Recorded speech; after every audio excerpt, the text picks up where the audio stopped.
नमस्कार दोस्तों, हमारी आज की कहानी है उम्र का खेल। अजी सुनते हो, मेरे मन में ख्याल आया है, कल पिताजी को स्वर्ग सिधारे 1 महीना हो जाएगा। क्यों ना हम सब कल गांव चलें। प्रीति ने कहा तो दाढ़ी बनाता राहुल अचानक चौंक गया और अपने गाल पर कट लगा बैठा। उसकी हैरानी तब ज्यादा बढ़ गई जब प्रीति ने कहा, मुझे तो बड़ी चिंता हो रही है माँ जी की। पता नहीं बेचारी अकेली माँ कैसे रहती होगी। आखिर में अकेले निर्वाह करना आसान थोड़ी ना है। अपनी पत्नी की बात सुनकर राहुल उसे देखता ही रह गया। वो बोला, ये अचानक उल्टी गंगा कैसे बहने लगी? मेरा मतलब है कि आखिर चल क्या रहा है तुम्हारे दिमाग में? मेरी माँ की इतनी फिक्र होने लगी है तुम्हें। वैसे तो फूटी आंख नहीं सुहाती थी तुम्हें। अजी पहले और अब में बहुत फर्क है। पहले तो माँ बाबूजी एक साथ रहते थे, एक दूसरे का ख्याल रखते थे, लेकिन अब तो बाबूजी भी नहीं है उनका ख्याल रखने के लिए। बुढ़ापे में कोई बीमारी या मुसीबत पड़ जाए तो कौन संभालेगा? आपको पता ही है कि हमारे रिश्तेदार और गांव के लोग क्या क्या बातें बनाएंगे हमारे बारे में कि मैं अपनी बेचारी बूढ़ी सास का इस अवस्था में ख्याल भी नहीं रख सकती। ना बाबा ना, ऐसी बातें मैं तो नहीं सुन सकती। आप जल्दी से जाकर माँ जी को ले आइए। यह कहकर प्रीति तो वहाँ से चली गई, लेकिन राहुल अभी तक हक्का बक्का खड़ा था। वो सोचने लगा कि अभी अभी जो औरत यहाँ पर खड़ी थी वो मेरी पत्नी प्रीति ही थी या उसकी शक्ल की कोई दूसरी औरत, क्योंकि मेरी पत्नी तो ऐसी बात कभी सपने में भी मुंह से नहीं निकाल सकती थी। मेरी माँ के लिए इतनी चिंता, परंतु फिर सोचकर मन ही मन मुस्कुरा उठा कि समय के साथ साथ उसकी पत्नी में कितना परिवर्तन आ गया है। जो बात उसने कही है उसमें कुछ गलत तो नहीं कहा। ऐसा सोचकर उसने अपनी माँ को फोन लगाया। हेलो माँ, आप कैसी हैं? तबीयत तो ठीक है ना माँ? हम लोग सोच रहे थे कि पिताजी तो आपके साथ हैं नहीं, तो आप कितने दिन अकेली रहेंगी और नौकरों के भरोसे कब तक रहा जा सकता है?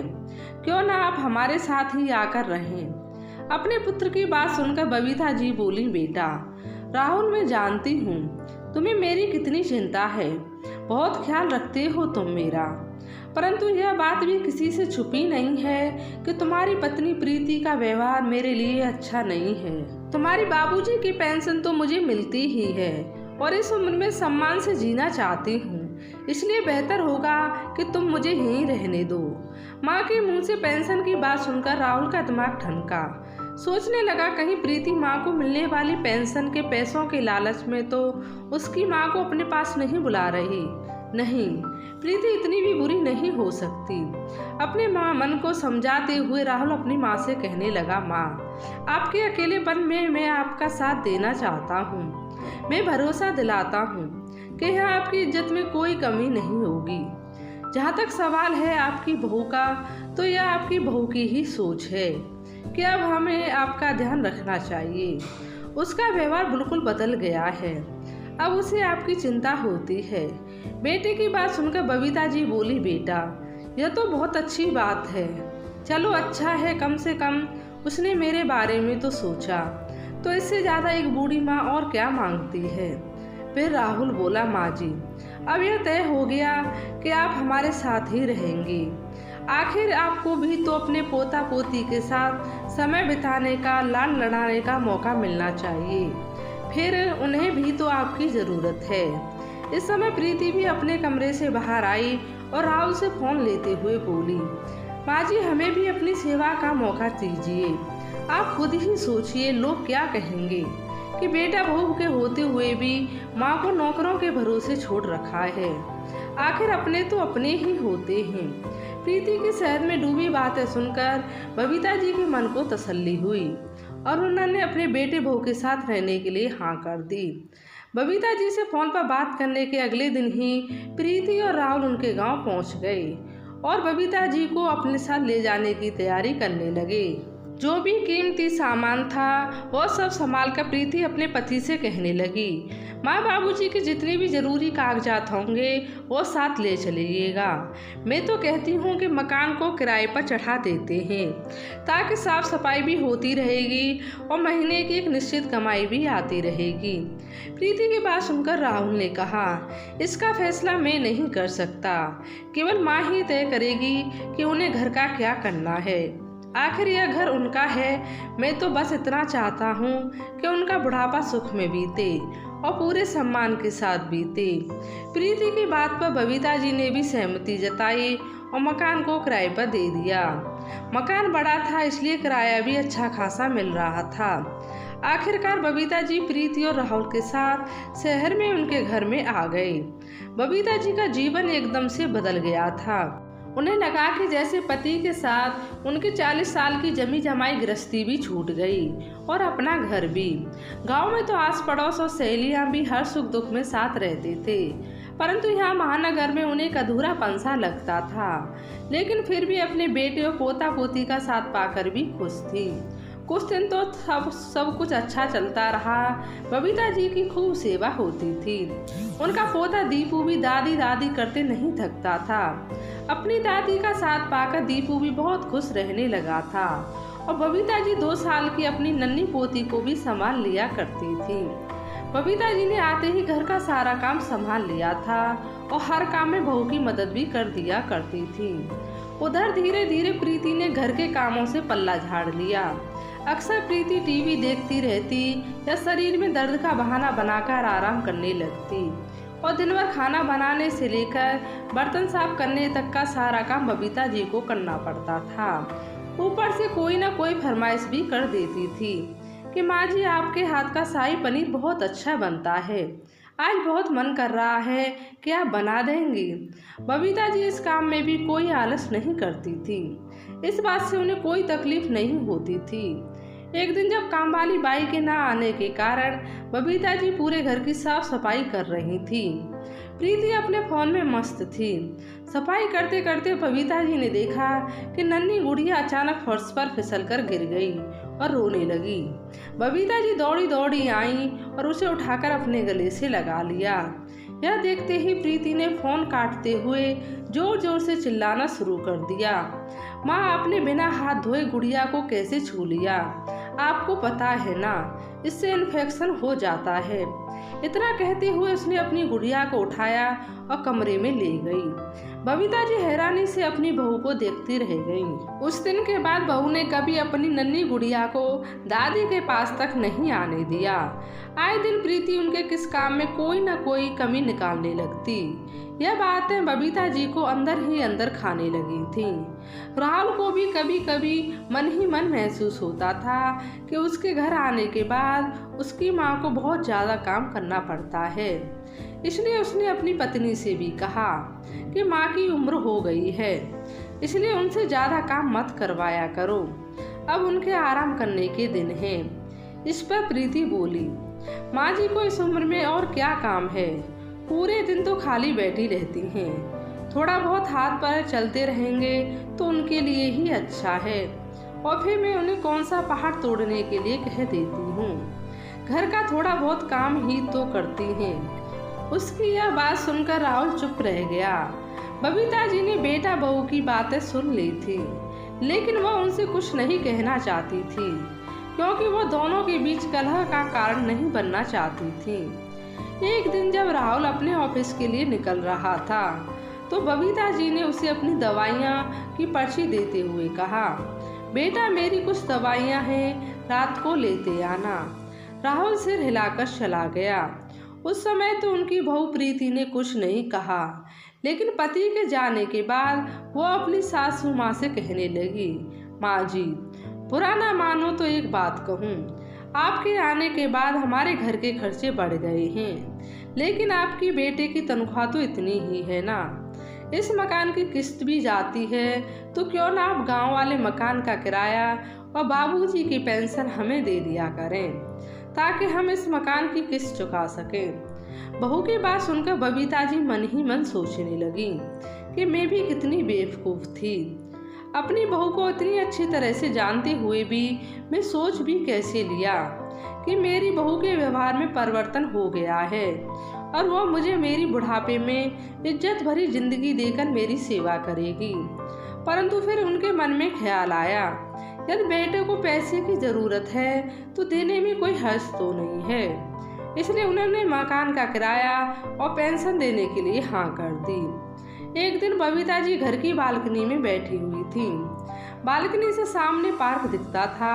कई बार सोचती थी कि थोड़ी देर के लिए टहल कर आऊं, परंतु घर के काम से फुर्सत नहीं मिल पाती थी, इसलिए जा नहीं सकती थी। परंतु वह बहू की बातों से उनका हृदय छलनी होता जा रहा था।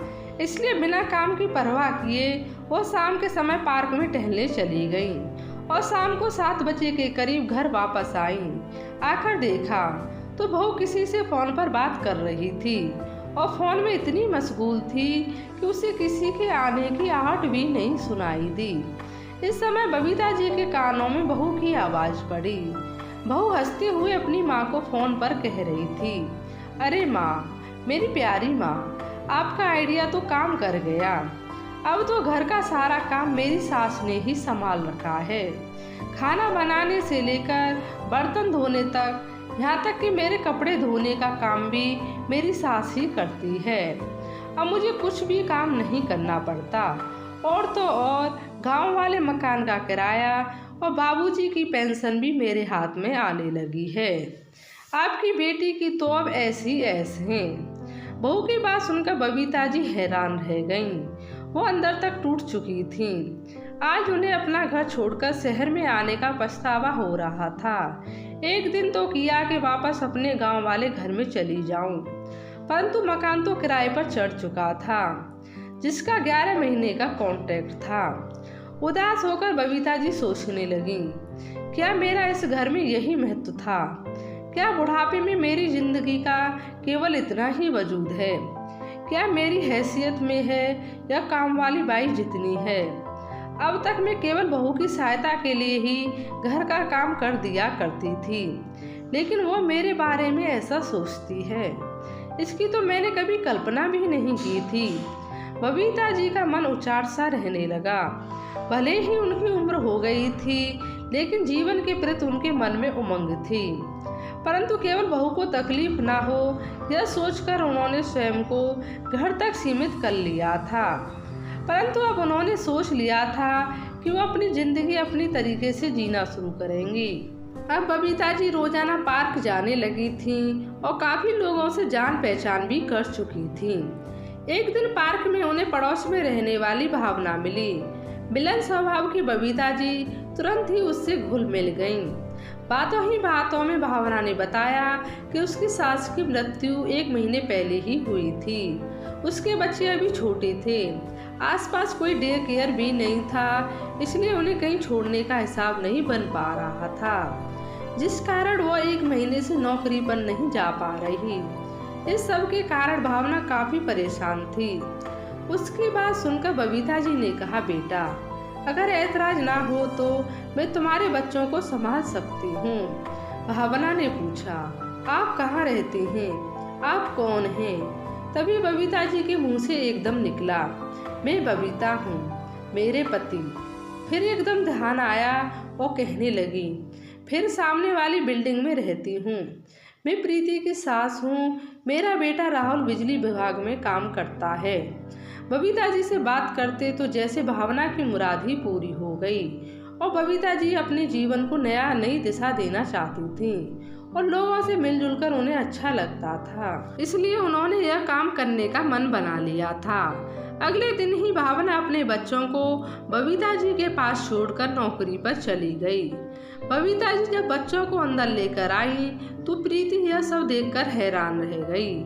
उन बच्चों के बारे में पूछने लगी तो बबीता जी ने कहा, बहू यही पड़ोस में भावना रहती है, यह दोनों उसके बच्चे हैं।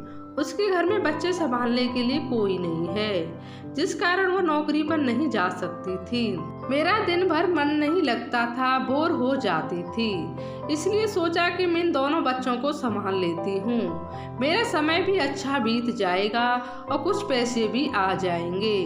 अपनी सास की बात सुनकर प्रीति भड़क उठी। माँ जी, आप बिना मुझसे पूछे मेरे घर में यह सब कैसे कर सकती हैं? यह शहर है, आपका गांव नहीं, जहां आप मेला लगा कर रखेंगे। जहां से लाई वहीं छोड़ आइए इन बच्चों को। लेकिन बहू, बहुत समय से मेरी इच्छा थी कि मैं अपना कोई काम शुरू करूं, लेकिन कभी मौका ही नहीं मिला। लेकिन आज जब पता चला कि आसपास कोई डे केयर भी नहीं है, तो मैंने सोचा क्यों ना मैं यह काम शुरू करूं। मैं अपनी एक पहचान बनाना चाहती हूं। बबीता जी की बात सुनकर उनकी बहू व्यंग्यात्मक हंसी हंसते हुए बोली, माँ जी, आपकी उम्र कितनी बची है अब पहचान बनाने के लिए? बुढ़ापे में यह सब हरकतें शोभा नहीं देती आपको। लोगों के बच्चों की देखभाल कर रही हैं। यदि आपको कुछ हो गया तो आपकी देखभाल कौन करेगा? हमसे तो उम्मीद बिल्कुल मत रखिएगा। अपनी बहू की कड़ी भी बातें सुनकर बबीता जी ने कहा, ठीक है, यह तुम्हें पसंद नहीं है तो मैं कल से इन बच्चों को नहीं लाऊंगी। लेकिन ये बच्चे आज तो नहीं रहेंगे। नहीं माँ जी, मैं 1 घंटे के लिए भी बर्दाश्त नहीं कर सकती। आप अभी के अभी लेकर जाइए। बहू की बात सुनकर बबीता जी उन बच्चों को लेकर पार्क में चली गई। बच्चे पार्क में खेलते रहे। दोपहर को जब भावना घर वापस आई तो बबीता जी ने उन बच्चों को उनके घर छोड़ दिया। घर पहुंचकर अपनी बहू की बात सोच सोचकर बबीता जी की आंखों से आंसू बह निकले और अपने कमरे में जाकर अपनी पति की तस्वीर के सामने बैठ गईं। आज वह बहुत अकेला महसूस कर रही थीं, इसलिए अपनी पति की तस्वीर से ही बातें करने लगीं। क्या इस उम्र में मैं अपनी पहचान नहीं बना सकती? बुढ़ापा आ गया है तो इसका मतलब यह तो नहीं कि मैं अपनी मृत्यु का इंतजार करूं। ऐसा कहते हुए वो अपनी पति की तस्वीर को निहारने लगी। अचानक उन्हें लगा कि जैसे उनके पति उन्हें हिम्मत दे रहे हैं। उसी समय एक उमंग उनके मन में जागी। उन्होंने ठान लिया कि अब तो वो यहीं रहकर अपने जीवन को सार्थक बनाएंगी और अपनी बहू को दिखा देंगी कि उम्र ज्यादा होने से जीवन खत्म नहीं हो जाता। रात को जब बबीता जी का बेटा राहुल ऑफिस से लौटा तो बबीता जी ने उसे अपनी योजना के बारे में बताया। उसे अपनी माँ की इच्छा जानकर बहुत खुशी हुई। अपनी माँ की बातों को राहुल ने तुरंत स्वीकृति दे दी। तभी प्रीति बोली, लेकिन मुझे समझ में नहीं आता कि उम्र में माँ को काम शुरू करने की क्या सूझी है। अगर करना ही है तो घर पर बैठकर घर का काम करें। अपनी पत्नी को जवाब देते हुए राहुल ने कहा, नहीं, माँ की जो इच्छा है वह वही करेगी। माँ, मैं कल आपके लिए एक जगह का इंतजाम करवाता हूँ। ऐसा कहकर राहुल चला गया और अपनी बहू प्रीति को गुस्से में देखकर बबीता जी बोली, बहू, किसी के घर की नौकरानी बनने से अच्छा है कि जिस काम को करने की मेरी इच्छा है मैं वह काम करूं। बूढ़े होने का मतलब यह कतई नहीं है कि इंसान का कोई वजूद ही नहीं रहा। कल तक तुमने मेरी जिंदगी के साथ वह किया जो तुम करना चाहती थी, लेकिन आज के बाद मेरी जिंदगी कैसे चलेगी वो मैं तय करूंगी, तुम नहीं। इतना कहकर बबीता जी पार्क में चली गईं। अपनी सासू माँ के मुंह से यह बातें सुनकर प्रीति हैरान रह गई। अगले ही दिन सामने वाले फ्लैट के नीचे का एक कमरा किराए पर ले दिया। बबीता जी रोज सुबह जल्दी तैयार होकर वहाँ चली जाती थीं। भावना अपने बच्चों को बबीता जी के पास इस कमरे में छोड़ जाती और शाम को ऑफिस से वापस आते वक्त उन्हें ले जाती, जहाँ भावना भी निश्चित होकर नौकरी पर जाने लगी थी। वहीं बच्चे भी बबीता जी का साथ पाकर बहुत खुश रहते थे। भावना के बच्चों को देखकर समती के अन्य माता पिता भी बबीता जी को कहने लगे कि आप हमारे बच्चों को भी रख लें अपने पास। इस तरह 8 से 10 बच्चे और आने लग गए। बबीता जी ने अपनी सहायता के लिए 2 नैनी भी रख ली, जो भाग दौड़ का काम संभाल लेती थी, साफ सफाई भी कर देती थी, बच्चों का खाना भी गर्म करती थी। देखते ही देखते बबीता जी का काम इतना बढ़ गया कि उन्हें साथ वाला एक और कमरा भी किराए पर लेना पड़ा। एक दिन एक नैनी ने बताया कि समती के घर में रहने वाली उनकी उम्र की एक औरत अपने घर में बहुत दुखी है। उसकी बहू उसे बहुत तंग करती है। उन्होंने नैनी से कहकर उस औरत, जिसका नाम सुषमा था, उसे अपने पास बुलाया। उनसे उनका सब दुख सुनकर बबीता जी बोली, जब आप चाहें तो मेरे पास यहाँ आ सकती हैं। आपने बताया कि आपको मशीन का काम बहुत अच्छे से आता है, तो मेरे पास घर पर कपड़े सिलने वाली एक मशीन ने फालतू में ही जगह घेर रखी है। क्यों ना हम उस मशीन से गरीब लड़कियों को कपड़े सिलने का काम सिखाएं। इसकी फीस हम बिल्कुल कम रखेंगे। इस तरह वो भी आत्मनिर्भर बन जाएंगी और हमें भी जीवन जीने का मकसद मिल जाएगा। यह हमारा बुढ़ापा खुश करते हुए गुजरेगा और 2 पैसे भी आ जाएंगे, तो इसमें कुछ भी गलत नहीं है। सुषमा जी को बात जच गई। अगले ही दिन से वो बबीता जी के पास आने लगी और कुछ घंटे वहीं रहकर काम करती। बबीता जी के साथ काम करते हुए सुषमा जी को भी अच्छा लग रहा था। दोनों सहेलियां अब एक दूसरे का साथ पाकर खुश रहने लगी थी। सुषमा जी जो घर के झगड़ों से बहुत ज़्यादा परेशान होकर बीमार रहने लगी थी, अब कुछ ही दिनों में वह तंदुरुस्त दिखने लगी थी। धीरे धीरे करके बबीता जी के साथ अन्य महिलाएं भी जुड़ती गईं, जिस कारण वह जगह अब छोटी पड़ने लगी थी। बबीता जी के कहने पर राहुल ने समती के पास एक बड़ा सा मकान किराए पर दिलवा दिया। अब उन सब महिलाओं को इतनी आय हो जाती थी कि वो आराम से उस मकान का किराया निकाल सकें। बबीता जी के पास काम करने वाली सभी महिलाएं बहुत खुश थीं कि उन्हें टाइम पास करने के लिए एक अच्छी जगह भी मिल गई है और कुछ आमदनी भी शुरू हो गई है। अब उन्हें अपने खर्चों के लिए बेटी बहू का मुंह नहीं ताकना पड़ता था। वो सभी आपस में हंसते बोलते, अपना सुख दुख बांटते और समाज के लिए योगदान करते। दरअसल उन सभी बूढ़ी महिलाओं को भी कोई चाहिए था जिससे वो बात कर सकें, जो उनका हालचाल पूछ सके। वो सब कुछ उन्हें यहाँ मिल गया। धीरे धीरे महिलाओं की संख्या 15 हो गई। बबीता जी सबको कुछ न कुछ काम करने की प्रेरणा देती रहती। कोई अचार मुरब्बा बनाना सीख रही थी, तो कोई सिलाई करना, तो कोई अन्य महिलाएं बबीता जी के साथ बच्चों को संभालती थीं। वे सभी प्रौढ़ महिलाएं पूरे इलाके में जाने लगी थीं। धीरे धीरे उनकी प्रसिद्धि इतनी बढ़ गई कि पूरे शहर के लोग उन्हें सम्मान देने लगे थे। एक दिन प्रीति किसी काम से बबीता जी के केंद्र पर गई, तो वहाँ उसे भावना मिली, जो अपने बच्चों को लेने आई थी। भावना ने पूछा, अरे आपको पहले तो यहाँ नहीं देखा, आप कहाँ रहती हैं? तब प्रीति बोली, मैं इस केंद्र की संचालक बबीता जी की बहू हूँ। भावना के दिमाग में अचानक 8 महीने पहले पार्क में बबीता जी से हुई बात कौन गई, जब उनका बबीता जी ने कहा था कि मैं प्रीति की सास हूँ, जिनका अपना परिचय इस शहर में केवल इतना ही था। लेकिन 8 महीने में वो परिचय बदल गया था। आज उनकी बहू को अपने परिचय के लिए बबीता जी के नाम की आवश्यकता थी।